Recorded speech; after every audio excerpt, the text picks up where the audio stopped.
Bom dia, pessoal. Vamos de BTC nessa quinta-feira, 14 de abril, aqui na Espanha, 13 horas e 19 minutos no Brasil, 8 e 19 da manhã.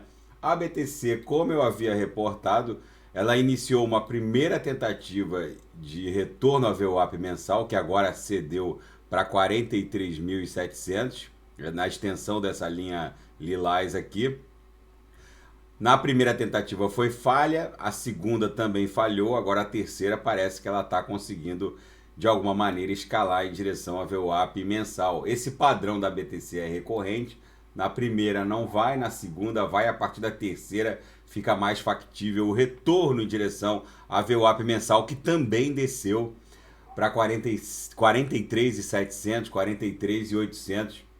No nosso gráfico diário, vocês vejam que, deixa eu ampliar aqui, ó.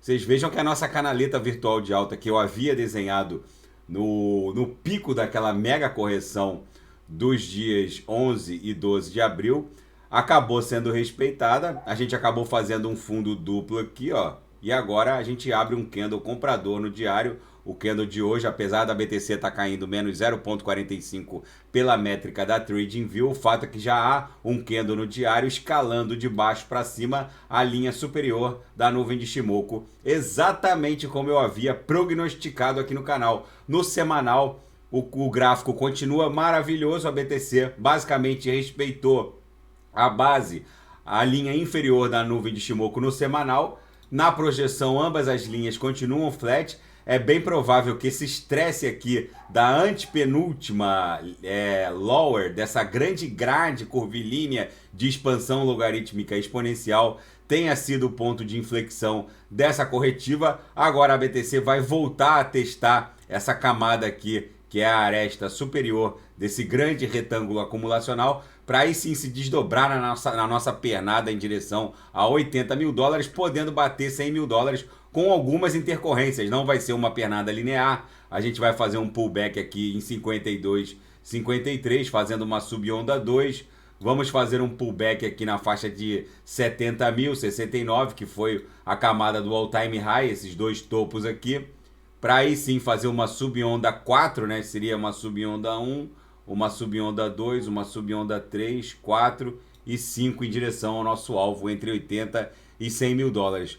O Vladimir Putin quebrou o silêncio e afirmou que vai triunfar nessa guerra russo-ucraniana. Ele que era onipresente na mídia russa antes desse conflito, iniciado no dia 24 de fevereiro desse ano, ele andou afastado. O PIB russo tombou mais de 10%, é a maior queda do PIB da Rússia desde os anos pós-União Soviética. E agora ele volta afirmando que a economia russa vai se estabilizar, a guerra vai vai triunfar, a Rússia vai triunfar nesse conflito. E enfim, o rublo voltou à sua cotação pré-conflito em razão da indexação do rublo ao ouro. E os mercados financeiros tradicionais, com esse reset que o Putin promoveu com a desdolarização da aquisição de commodities energéticas, vive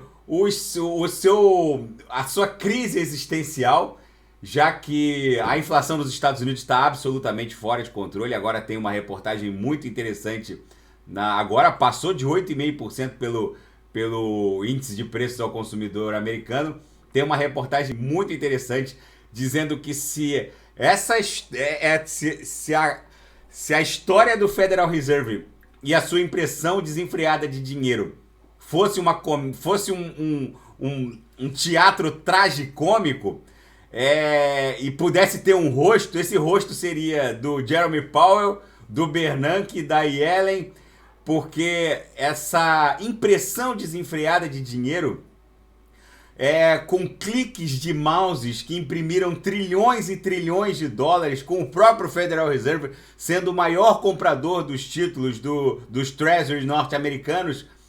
Tudo isso agora são galinhas inflacionárias voltando para o seu puleiro. E o mercado está, em outras palavras, duvidando da capacidade do Fed controlar o monstro que ele mesmo criou.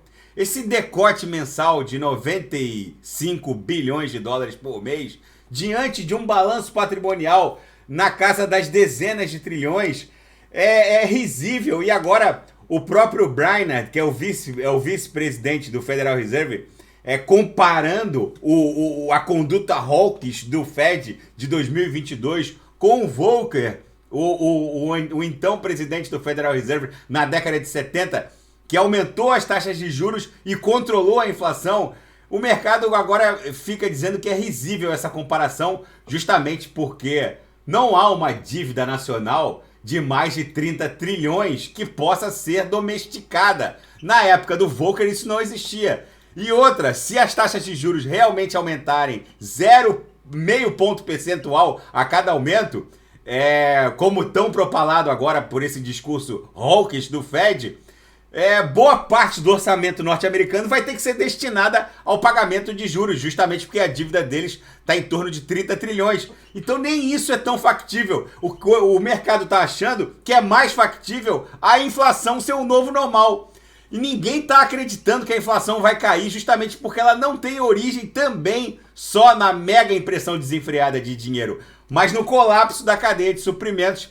Até porque Rússia e Ucrânia juntas, só para dar um exemplo do colapso da cadeia de suprimentos, respondem por mais de 30% da produção de trigo. E tudo isso num mega coquetel hecatômbico, deixou o humor em Wall Street apocalíptico, mas ninguém quer vender nada, justamente porque ninguém mais confia no dólar. Então é melhor ficar embarcado em ativos que podem estar à beira de um abismo,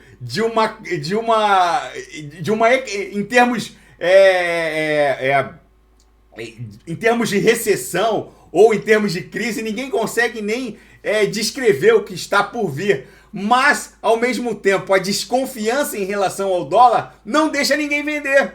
A desdolarização da economia mundial chegou em Wall Street. O humor é apocalíptico, mas ninguém vende nada.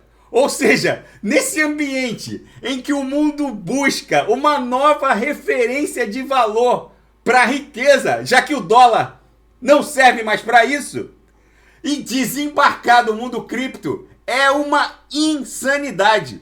A BTC segue resiliente dentro de todo esse imbróglio geopolítico, hecatômbico, Mad Max financeiro que o planeta vive. É incrível a resiliência da BTC, que segue respeitando religiosamente não só as lowers dessa grande grade curvilínea de expansão logarítmica, mas também a nuvem de Shimoku aqui no semanal, e já já ela vai conseguir se livrar desse retângulo acumulacional que aprisionou ela desde a semana que se iniciou em 10 de janeiro de 2022 e vai explodir num pump espasmódico em direção a 52, 54, formar uma subonda 2 e vai pegar muito vendido de calça curta quando encostar e estressar a região dos 70 mil para fazer uma subonda 4 e aí sim explodir para a faixa dos 100 mil dólares. Tá bom, pessoal? Daqui a pouco eu volto com ADA, XRP, Shiba Inu, vou fazer Luna e a tríade do metaverso. E quem quiser sugerir alguma análise é só colocar nas mensagens abaixo. Grande abraço, até daqui a pouco.